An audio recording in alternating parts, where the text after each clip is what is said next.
رویت ہلال کا مروجہ طریقہ شریعت اسلامی کے مطابق ہے، اگر نہیں تو یہ نظام کیسا ہونا چاہیے؟ یہ موجودہ رویت ہلال کا جو دستور ہے، جو طریقہ کار ہے، وہ یہ ہے کہ ملکی لیول کے اوپر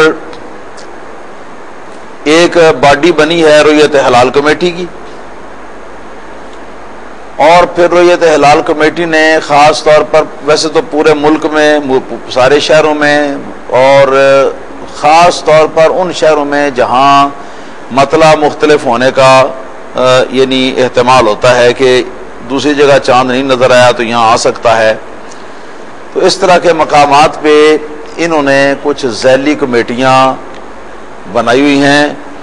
اور جس وقت اور جہاں ان کو رویت ہلال کے بارے میں شہادت شرعی جو ہے وہ ملتی ہے، تو پھر وہ اس شہادت کو لیتے ہیں،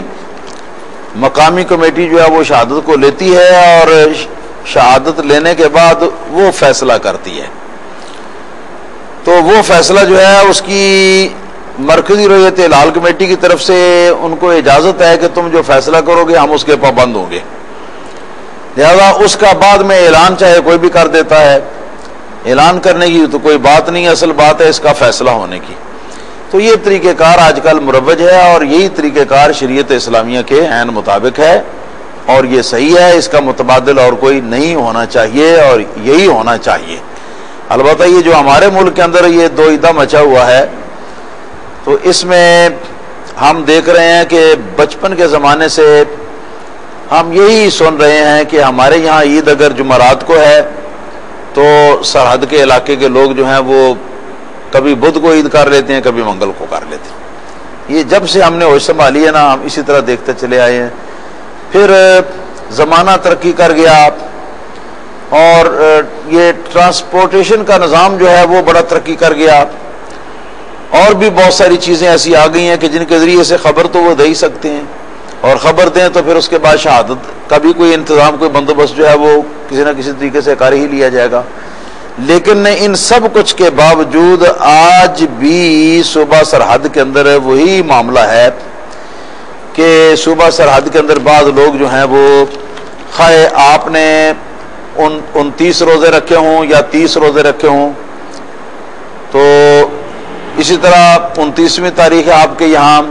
آپ کے حساب سے چاہے جو بھی بنتا ہے، لیکن وہ ایک دن پہلے اس کو اپنے حساب سے وہ کر لیتے ہیں،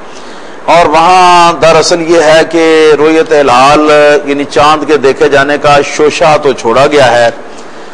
لیکن حقیقت الامر اس کے بالکل خلاف ہے، اس لیے کہ جو اس کے سرکردہ حضرات ہیں، جیسے کہ ایک بلور ایک شخص ہے جو کس کا ہے، وہ نیشنل عوامی پارٹی کا ایک وزیر ہے، وہ ہے، اسی طرح کے اور لوگ ہیں، تو ان لوگوں نے تو یہاں تک شور مچایا کہ ہماری عید اور ہمارا روزہ جو ہے یہ تو سعودی عرب کے ساتھ ہونا چاہیے، اور ہم اسی کے ساتھ کیا کریں گے۔ اس مرتبہ بھی انہوں نے اسی طرح کیا ہے۔ بات سمجھ میں آ گئی؟ اچھا، کہ کیا وجہ ہے کہ سعودی عرب کے ساتھ تم لوگ کیوں نہیں کرتے ہو؟ سعودی عرب کے ساتھ کرنا چاہیے، وہاں سے اسلام نکلا ہے، وہاں سے اسلام چلا ہے، تو جو وہاں جو کام ہو تو وہ اسی ٹائم کے اسی حساب سے یہاں بھی ہونا چاہیے۔ پھر میں نے سنا ہے کہ کئی بیوقوفوں نے یہ بھی آنکا ہے کہ سعودی عرب میں جس ٹائم پہ نمازیں ہوتی ہیں نا، بیان ہی اسی ٹائم پہ یہاں پاکستان کے اندر نمازیں بھی ہونی چاہیے، تو اس حساب سے بھی بڑے عجیب و غریب کچھ لطائف و ظرائف بھی سامنے دیکھنے میں آئے ہیں۔ تو یہ سارا جو ہے ان کے اندر کا جو معاملہ ہے، ہم اس کو صحیح طرح نہیں سمجھ پائے۔ بہتر یہی ہے کہ جو رویت ہلال کمیٹی کے لوگ ہیں ان سے آپ اگر پوچھیں تو وہ آپ کو شاید کچھ زیادہ بہتر طریقے سے بتائیں، ہم جو کچھ جانتے ہیں وہ بتا دیا۔